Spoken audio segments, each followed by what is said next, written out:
Sveiki. Pacituosiu Respublikos laikraščio straipsnio ištrauką. Sausio 16 dieną nepriklausomybės akto signataras atsako į klausimą, kas jo įsitikinimu pagrobė Europą. Kalbant krikščioniškais terminais, antikristinės jėgos. Dabar viena iš jų vėliavų genderizmas. Jos veikia ir prieš antrąjį pasaulinį karą, bet lindėjo šešėlėje, o paskui 70-metyje išplito kaip visa graužiantis virusas. Jie turi savo metodus, kaip iš lėto atsargiai užimti naujas pasaulėžiūrinės teritorijas žmonių sąmonės. Pradeda nuo vyrų ir moterų lygių teisių, paskui plečiasi toliau ir giliau, skleisdami toleranciją nuodėmei, ydai ir nepastebimai pereina prie sveikų protų nesuvokiamo priešiškumo šeimai, religijai ir dorai. Tada išlenda į viešumą savo iškrypeliškais paradais. O dabar jie jau eina prie įstatymų leidybos ir represinių priemonių. Pavyzdžiui, Vokietijoje dabar į kalėjimą už tokius pažeidimus, kaip homoseksualo pavadinimas pederastu, pakliuvo daugiau žmonių, nei vadinamoje demokratinėje Vokietijoje sėdėjo už pasipriešinimą komunistiniam režimui. Galvoju, kad pirmiausia, nereikia vertinti jų ir smerkti, kad jie netiki. Viskam, kas vyksta šiam gyvenime, visam yra priežastis. Netikėti žmogui taip pat yra priežastis. Ir galbūt kažkada įskaudytas buvo, gal kažkada nusivylęs, galbūt negavo laiku tinkamo žodžio, patarimo ir žmogui susiformuoja toks dalykas, bet niekada nereikia smerkti to žmogaus, kuris netiki. O galbūt tik tais savo pavyzdžių tu gali rodyti žmonėm ir kada aš turiu tokių pavyzdžių, jeigu galiu biškį nukrypti, kada atvažiuoja draugas ir matau, kai jisai yra tarsi gyvenimo akligatvį. Ir aš jam pirmoje eilėje ir sakau, tai tu esi tinginys. Sakau, tu nieko nedirbi. Jisai sako, jo. Sakau, tinginystė yra didžiausia nuodėmė, mirtina. Sakau, tu žinai, mirtinas nuodėmės. Sako, nežinau. Ir žmogus parvažiuoja, čia geras mano draugas, tai norit, taip prisimenu tą atveją, taip labai įstrigo, tai žmogus parvažiavo į namus, įsilindo į kompiuterį ir susirado tas 7 mirtinas nuodėmės ir jis man skaito, sako, jo, čia apie tai kalbam. Tai sako, tai aš esu, sako, visom prasmėm. Tai sako, tai kaip tu gali jaustis gerai? Tai sakau, pradėk nuo to, pasimk kastuvą ir kask nuo ryto iki vakaro, kol biškai galva prašviesės, kol tu suvoksi, kad tau blogai šiai dienai yra, nes tu nieko neveiki. Ir jeigu žmogus guli nuo ryto iki vakaro ir pradeda depresuoti, nieko neveikdamas, tai ta tinginystė jį ir žlugdo, varo į akligatvį. Ir kada žmogui užtenka kitą kartą pasakyti, jis yra netikintis, bet kada tu jam nereikia daryti kultų, nereikia stabo daryti, nei iš Dievo, nei iš tinginystės, nei iš dako nors, bet iš principo tu prisiriši prie kažkokių tai galbūt tų esminių dalykų, kurie gal žmogų ir pastumėja kažkaip išlikti tame gyvenime. Aš tai sakyčiau, kad pirmas žmogus turėtų suvokti, kas jisai pats yra. Tai yra, kad galėtum orientuotis, kur judėti, reikia žinoti, kur esi, kas esi, ko nori. Ir vėlgi mes matom tokį problemą, iš tikrųjų didžiulė problema, kad žmogus yra truputį daugiau negu tai, kad jis apie save žino arba ką jisai suvokia. Ir visas religijos turbūt apie tai šneka. Ir aš iš karto dabar prisimenu Jonathaną Livingstoną žuvėdrą, ar ne, kuriai nepakako to, ką jinai apie save žinojo, tai žuvėdrai. Ir žmogus yra, žiūrėkit, paukštis, jisai skraido ir negalvoja apie tai, kaip plaukioti upėje, arba vandenyje, ir ne, žuvis plaukia ir negalvoja apie tai, kaip skraidyti, o žmogus vaikščioja, bet jis nori ir skraidyti danguje, ir plaukioti po vandeniu. Žmogus nori visko daugiau. Ir tas nesusitaikymas žmogaus su padėtim, kurio jisai yra. Jisai sako, kad gal tikrai mes netokie buitiški, sakykime, ir jeigu mes renkamės gyvenime tikslus, buitiškus tikslus, tai koks menkas turėtų būti mūsų tas gyvenimas. Ir iš kitos pusės, jeigu mes norime būti visur, norime būti viskuo, ar ne, tai galbūt mes galime atrasti tada tą atsakymą, sakykime, kažkokį didesnį atsakymą ir tada mūsų gyvenimas gali tapti tikrai didesnis. Iš kitos pusės vėlgi, nenorėčiau, kad tą didumą suprastumėt gal kažkokią patosinę prasme, arba kaip yra žmonių, kurie norėtų tapti viskuo, neteisingais metodais, reiškia, tapdami diktatoriais arba psichopatais, ar ne, tapti viskuo, tai turbūt geriausia yra tampant pačiu mažiausiu arba maželyčiu. Tai reiškia, vienas labai gražus atsakymas buvo į klausimą, kodėl žmogus niekada netaps dievu. Tai yra dėl to, kad visi žmonės stengiasi tapti kaip galima didesniais. Jie nei vienas nenori tapti mažu, o Dievas gali būti ir pačiu didžiausiu, ir pačiu mažiausiu. Mes visi norim būti didžiausiais, ar ne? Čia patologijos galbūt problema yra, kad mumise visose yra kažkiek tai tos patologijos. Bet jeigu mes sutiktumėm būti pačiais mažyteliaučiais, ar ne? Mažyteliausiais, ir jeigu mes sutiktumėm būti dalimi, sistemos dalimi, dieviškos sistemos, ne prievartos sistemos dalimi, laisvės sistemos dalimi, tai aš sakyčiau, mes tada atrastumėm taip pat ir tą didybę. Vėlgi labai geras pavyzdys yra, sakykime, jeigu žmogus, jeigu mes dabar įsivaizduotumėm save kaip lemputę, ar ne? Būdami mažyčiais, kiek daug mes galėtumėm šviesti, kiek daug šviesos mes galėtumėm atspindėti, turbūt vargu, ar kažkas atkreiptų net ir dėmesį į tai. Pasižiūrėkit, paprastas mažas stiklo krislelis, ar nukritęs ant žemės kažkur tai, jeigu jis atspindi saulės šviesą, jis gali apakinti. Mažytis, neįžiūrimas stiklo krislelis. Ir vat mes mažyčiai mes galime švietėti labai stipriai, jeigu mes atspindime didesnę šviesą arba visumos šviesą, Dievo šviesą. O jeigu mes norime spindėti tiesiog patys, būdami riboti, ar nespindėti iš savęs, būti laimingi iš savęs, ar ne, tai yra ribota labai menka.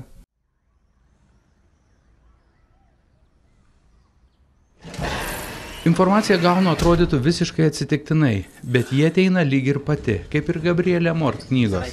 Viena iš jų egzorcistai ir psichologai. Pasirodo, gydytojai jau vienijasi ir pripažįsta, kad ligos yra ligos, o demonai kaip piktosios dvasios egzistuoja, o kaip su angelais, kaip sakoma, daugiau triukšmo sukelia vienas griūvantis medis negu visas augantis miškas, bet kur paslaptis matymo, jutimo, supratimo, mes daug žinome, bet mažai ką suprantame. Taigi ir vėl angelai ir demonai, einame keliu, kuriame daugiau klausimų nei atsakymų. Knyga sako, kai pradedi galvoti, kad jau viską žinai, pradedi degraduoti. Dar viena įdomi detalė. Pasirodo, atpažinti apsėstą jį galima pagal 3 požymius, įvardintus apeigyne, kaip pavyzdys kalbėjimas kalbomis, kurių nemoka, antžmogiškų galių turėjimas kitos.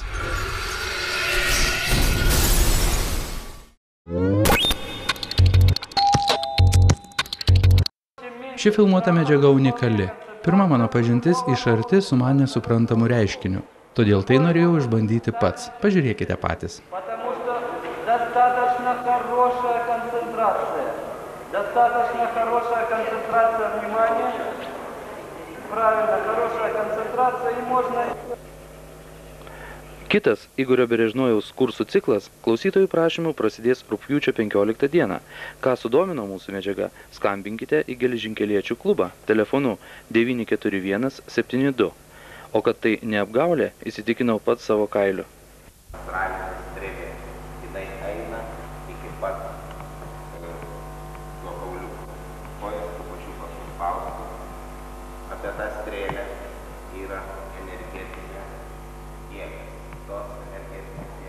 Girdėjau, ką kalba, bet kūną jaučiau kaip sušalusi, sustingusi.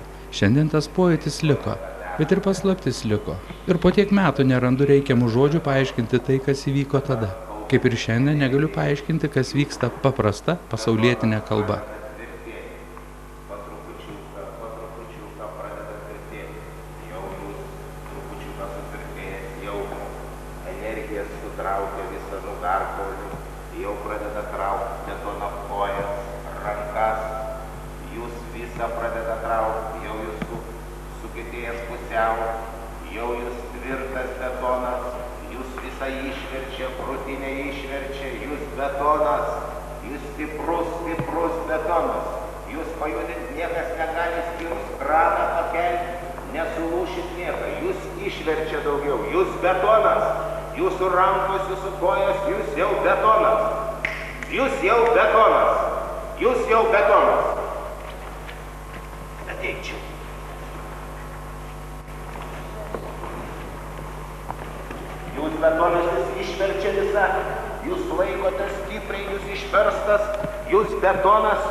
jūs betonas, jūs stiprus, jūs laikotės, jūs galit šitą, jūs betonas.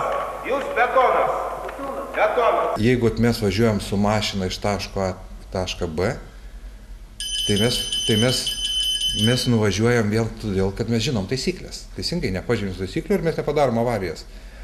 Ir gyvenime taip pat. Jeigu jų nesilaikai, tai būtinai tu visą laiką kliūsi, darysi klaidas, tu taip pat būsi pažeidžiamas kiekvieną dieną. Bet jeigu tu laikaisi tų kažkokių tai normų, kurios jau 1000 metų gyvuoja, ne, tai jų visada bus, nes mes einam, tas gyvenimas yra kaip mokykla.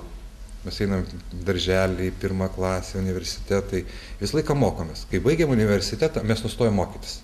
Dažniausiai žmonės ir palieka taip. O iš tikrųjų tai visas gyvenimas yra kaip mokykla ir mes jeigu sustojam mokytis, nesilaikom tų principų, tada jis yra dar skaudesnis negu mokantis.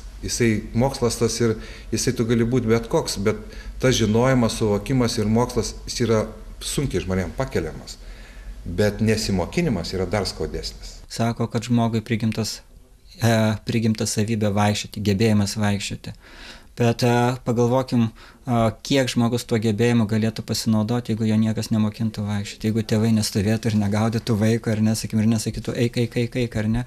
Reiškia, jeigu mūsų kažkas nepastumtų, taip, mumise visuose yra tas noras gauti atsakymą į klausimą, kodėl, kas aš esu, ar ne. Tas egzistencinis klausimas arba egzistencinė krizė, kada aš esu daugiau negu aš galiu sužinoti. Ir mes galime persiversti per galvą patys, mes nerasim to atsakymą. Vadinasi, ieškom iš aukščiau, iš kitų, iš mokytojų, ar ne, bandom surasti šventraščių, bandom surasti tą atsakymą.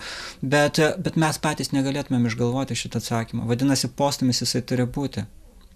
Vedo raštai mums sako, kad yra ir tai, ką mes atsinešėme iš anksčiau. Kitais žodžiais tariant, aš nesu vien tik tai, kas atsirado šitame gyvenime. Ar ne? Aš esu tai, ką aš atsinešiu taip pat iš anksčiau, kas aš esu iš anksčiau, kas aš esu per begalybę gyvenimą, sakykime, ar ne šitame pasaulyje. Tai yra mano patirtis, ar ne, visa tai yra, taip pat esu aš, galbūt pasąmoningai paslėpta, kažkur išlendanti, bet tai esu aš. Ir tada vėlgi ateina kažkoks tai momentas, kai ta mūsų pasąmonė, kaip Jungas galbūt kalbėjo apie tą pasąmonę, tie archetipai mus pradeda stumti, ieškoti to. Prigimtis negali susitaikyti, žmogaus prigimtis nėra gyventi ir numirti, sakykime, ar ne, žmogaus prigimtis yra išsivaduoti, išsilaisvinti, tapti dideliu, ar ne, galbūt dideliu per mažyti, kaip sakiau, bet žmogaus prigimtis nėra susitaikyti ir tas pojūtis, tas noras, ieškojimas, ar ne, jisai privers žmogų ieškoti. Bet mes matom taip pat daugybę žmonių, kuriems tas noras, kaip bestums jis negimsta. Tada mes galim tik tai suprasti, kad taip, tam žmogui dar neatėjo laikas. Ir labai labai svarbu, iš tikrųjų, vienas žmogus pasako, kaip vaikystėje jisai pamatė iš lervos belipantį drugelį ir nusprendė jam padėti tam drugeliui išlysti iš to savo kiauto, iš kokono. Ir kas atsitiko, tas drugelis, jis ištraukė tą drugelį iš kokono, ar ne? Ir jis nukrito ir niekada nepradėjo skraidyti, jis numirė, taip ir neišmokė skraidyti. Reiškia, buvo kažkoks tai darbas, kurį jis turėjo padaryti pats, ar ne, kad galėtų išlipti, gauti tam tikrų jėgų, ar ne, ir tada skristi toliau. Reiškia, su didžiausiu noru padėti kitam žmogui atrasti kažką savy. Jeigu tas žmogus tam nėra pasiruošęs, mes jam tik tai pakenksim, iš tikrųjų, jeigu jį prievartausim, ar ne? Ir jeigu žmonėms sako viena religija, vienas kelias, vienas dievas, vienas tikėjimas, vienas mokymas, ar ne, sakykim, arba jokios religijos, jokio dievo, jokio mokymo, ar ne, tu iš dulkės kilęs dulkė pavirsi, ar ne, tai vėlgi tas nei vienas, nei antras variantas nepatenkina žmogaus širdies, ar ne, laisvės nepalieka laisvės rinktis ir ieškoti, ir pačiam bręsti. 2006 metai, vasario 22 diena, Lietuvos kultūros fondas. Šiandieninė Lietuva, viltis ir realybė. Kur krypsta mūsų valstybės raida? Konstatuota, kad Lietuva išgyvena vertybių krizę, kurią sukėlė laisvosios rinkos situacija, vartotojų visuomenės formavimasis. Vertybės pakeitusi vertėmis, o idealizmą pragmatizmu. Valdžios vykdyta politika ne tik nuvertino žmogaus orumą, jo gyvybę, šeimą, bet ir padėjo išsiplėtoti teisiniam nihilizmui, cinizmui, arogancijai. Dėl to lietuvių tautos išlikimui iškilo pavojus, kurį lėmė ne tik globalizacijos procesai, bet ir ydinga valdžios pozicija. Forumo dalyviai pabrėžia, kad sudarytos nevienodos galimybės didmiesčių ir periferijos raidai. Merdėjimui pasmerkti ištisi regionai. Amorali politika pradėjo griauti Lietuvos partinę sistemą, didina nepasitikėjimą valstybės valdžios institucijomis visų visuomeninių gyvenimų. Tada buvo kreiptas į Lietuvos Respublikos prezidentą, Seimo vyriausybę, raginant kartu su šalies visuomenė telkti skaudžių problemų sprendimui.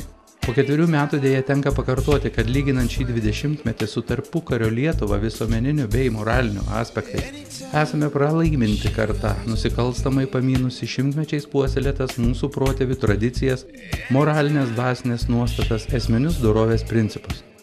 Kodėl vis dėlto lyginant artėjo jau 20-metis, nors dar buvo likę 3 ar 4 metai, artėjant 20-mečiui atkurtos Lietuvos ir lyginant ją su tarpukario Lietuva, toks milžiniškas skirtumas, ypatingai dvasinė prasme ir pagaliau moralinė prasme, nusikalstamumo prasme ir taip toliau. Ir priėjom jau tada tokią apytikrę išvadą, kad vis dėlto pasukta ne tuo keliu. Prisiminkim, anos Lietuvos patriarchas buvo Jonas Basanavičius, kuris valstybės tarybos nariams, kartu su valstybės tarybos nariais, gal taip tiksliau, pasakė, kad jeigu turim iš ko gyventi, neimkim atlyginimo, kol Lietuva atsistos ant kojų.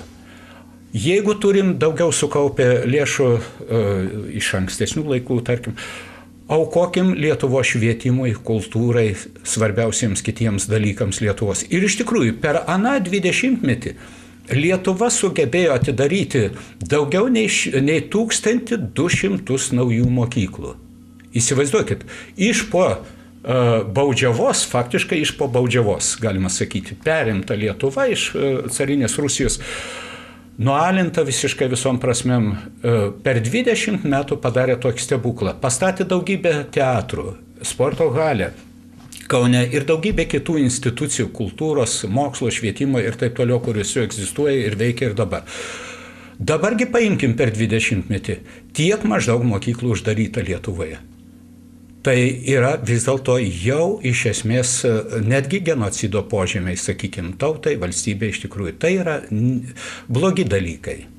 Švelniai tariant, nieko nevertinimas, visko, arba tiksliau visko nuvertinimas, vertinimas tik blizgučių, tik pramogų, o ne darbo, ne atsakomybės, ne tradicijų. Juk prisiminkim vien kokios nuostabios mūsų tautos tradicijos.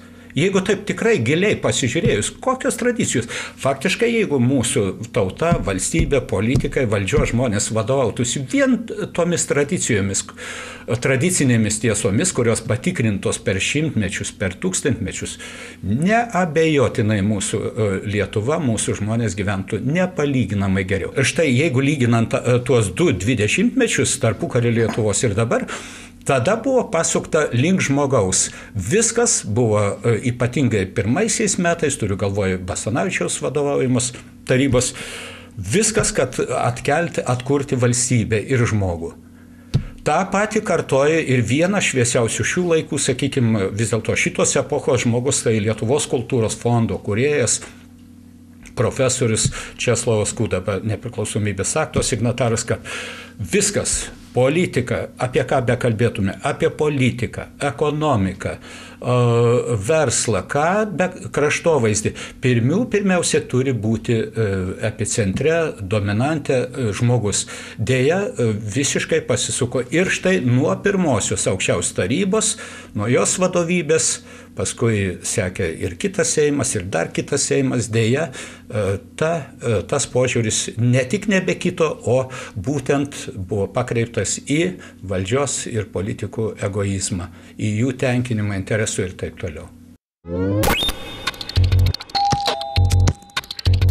Žmogui juk reikia iš tikrųjų tai, ką žmogų daro laimingu, už pinigus yra neperkama. Ir meilė, sakykime, ir mėgstamas darbas, ir daugelį dalykų, kas daro žmogų laimingu. Tai už pinigus nieko nenupirksi. Nupirksi galbūt savo nuoširdumu, savo suvokimu. Juk žmonės, kurie labiausiai galbūt, sakykime, dvasinė pasaulyje yra vertinami, jie tikrai nėra turtingi. Jie turtingi, kaip aš jau ir tau sakiau. Materialiai.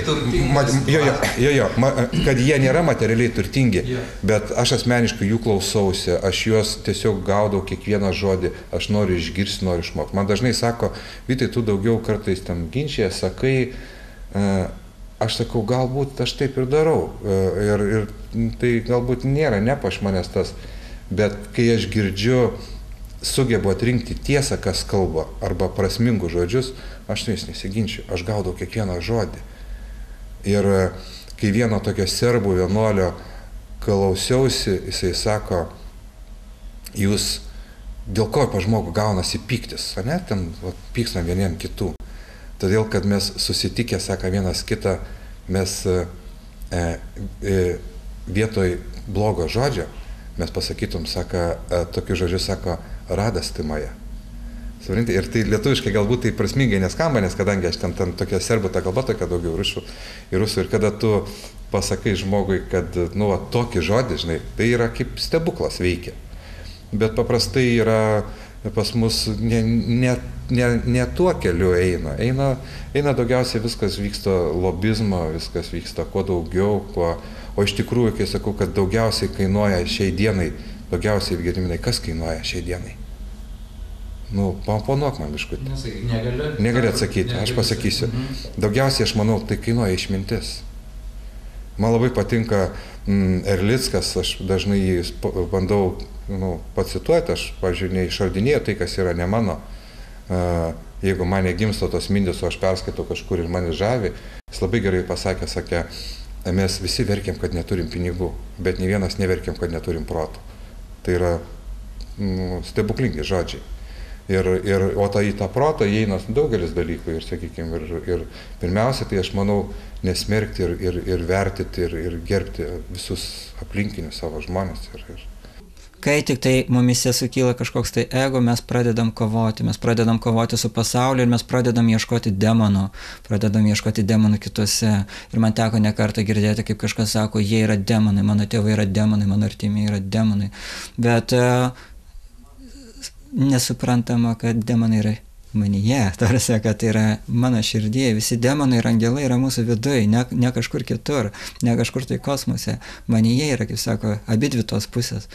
Ir jeigu šitą dalyką suprastų, tai niekam nereikėtų nieko įrodinėti iš tikrųjų. Ir aš pats iš savo patirties žinau, kad jeigu žmogus jaučia poreikį kažkam tai pamokslauti, reiškia, jis galvoja, kad jis yra mokytojas.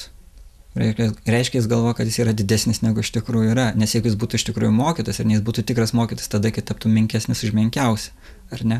Tai čia toksai, kaip čia pasakyti, patarimas tiems, kurie galvoja, kad jie gali pradėti mokyti pasaulį. Didesnė vertybė yra, kai pasaulis ateina pas tave ir pats klausia, ar ne, vietoj to, kad eiti ir kariauti su pasauliu ir sakyti, kokie jūs neteisūs, ar ne. Geriau, tegu pasaulis supranta, kad jie yra neteisūs ir tada ateina pas tave mokytis. Ir jie ateis pas tave mokytis tik tai tada, kai tu tikrai parodysi, ar ne, kad tu esi kuklus. Pirmiausia, ar ne, kuklus, nuolankus, švelnus, ar ne, užjaučiantis. Tai yra tos vertybės, kurias kiekviena religija propaguoja, užuojautą, sakykime, ar ne, ir pasišventimą savo tikslą, ir tuo pat metu užuojautą kitiems, kurie galbūt apie tą tikslą net nežino, arba to tikslo nesiekia, siekia kitų tikslų, menkesnių tikslų.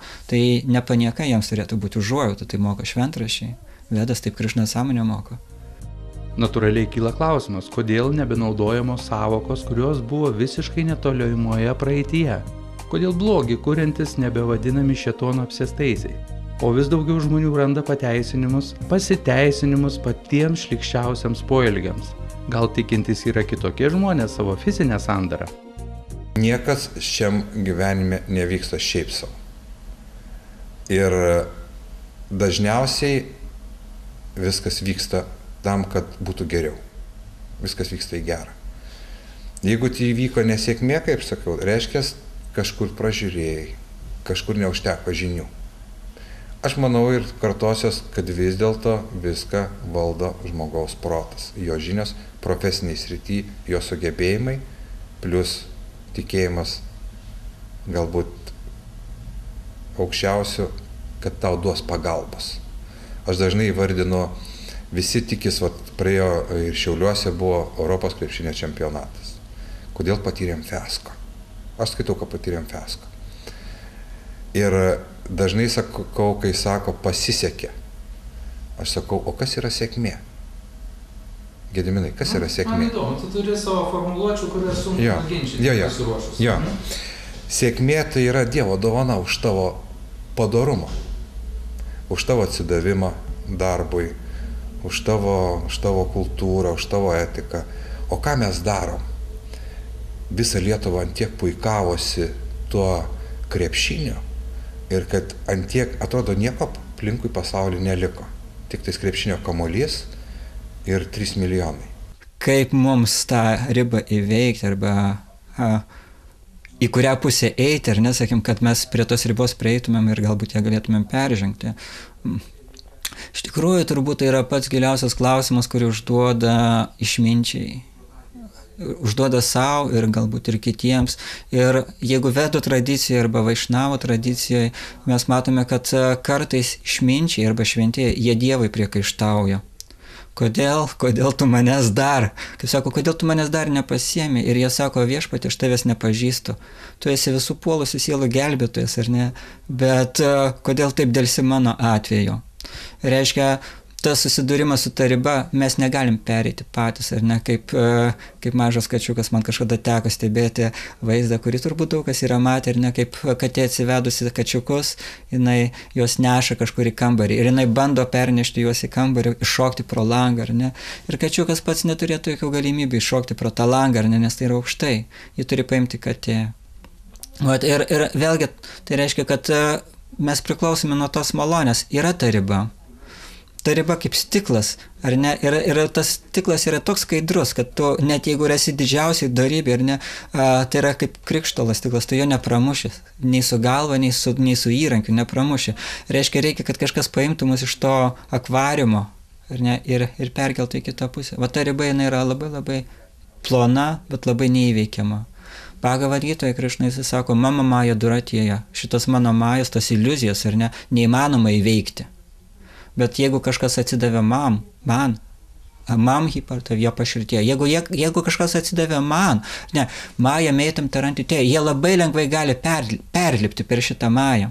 Jie labai lengvai gali įveikti šitą mają, kaip katė, kuri gali savo kačiuką laisvai perkelti į kitą pusę. Mokslininkai jau aptiko kelis skirtumus tarp tikinčiųjų. Keliais tyrimais nustatyta, kad meditaciją praktikuojančių ar daugelį metų besimeldusių žmonių smegenyse, kaktinėje žievinėje smegenų srityje yra daugiau smegenų audinio, lyginant su žmonėmis, kurie nesimeldžia ir nemedituoja. Šios smegenų sritys siejamos su dėmesingumu ir atlygio lūkesčiais. Mokslinių tyrimų duomenys taip pat rodo, kad religingų žmonių smegenyse išskiriame daugiau dopamino, hormonas siejamas su didesniu dėmesingumu ir motyvacija. Tyrimas parodė, kad tikintieji ekrane dažniau mato žodžius ar veidus, kurių ekrane iš tikrųjų nebūna. O skeptikai dažniau nemato žodžių ir veidų, kurie iš tikrųjų buvo parodomi. Ką šie tyrimai rodo? Šiuo metu negalime aiškiai sujungti visų taškų ir susidaryti aiškaus vaizdo. Kol kas galima pasakyti tik tiek, kad religingų žmonių ir ateistų smegenys skiriasi. Tačiau kol kas nežinoma, kokia šių skirtumų prigimtis. Delfi, 2012 m. sausio 30 d. Ar tikėjimas pats savaime yra gerai, ar tai yra geriau negu netikėti, ar dar kokių yra versijų, sakykime, kaip pažiūrėti? Na, žmogus, kuris neturi jokio tikėjimo, ir filosofija tai vadinasi neturi jokios transcendencijos, jis pakliūna į tokią bėdą, kad negali turėti didžiųjų idealų, didžiųjų idėjų, arba jeigu jis juos visus turi, tuos ir gali nubrėžti anapusybės horizontus, tai net jeigu jis nevartoja žodžio Dievas, Dievas yra prieš jo akis. Ir sakau, nekalbėkime apie žodžius, kalbėkime apie tai, kas vyksta. Ir transcendencijos arba anapusybės, to, kas yra anapus mūsų mąstymo ir pojūčių ir patyrimo ribų buvimas, šitos transcendencijos dalyką mes ir galime įvardinti sąsajomis su Dievu. Nepatinka, įvardinkime kaip nors kitaip. Žmogus, kuris visą tai nuneigia, pakliūna į šią pusybės sferą, kur yra vien tik tai pasakojimai ir kur nėra pagrindo pasirinkti, kas yra kas. Kur negali pasverti, kurie dalykai dažniausiai yra teisingesni ar klaidingesni. Ir kunigai yra šiapusybės dalyviai. Ir tarp kunigų visokių atrasime. Atrasime vieną, kuris sugeba išbūti mėnesį šventas, kitą atrasime keletą metų. O trečias ir savaitės nepabūna šventame gyvenime. Yra nusidėjėlių tarp kunigų yra labai labai daug. Ir netgi nėra pagrindo sakyti, kad toks, o ne kitoks kunigo gyvenimas yra pats teisingiausias. Viena bažnyčia sakys vieną, kitą. Tačiau kunigo veiksmas jis yra palydovas mūsų. Pagalbininkas atrasti transcendenciją ir pamatyti tavo širdies ir dangaus ryšius. Jeigu jis padeda, tai ir šnekėkė su juo.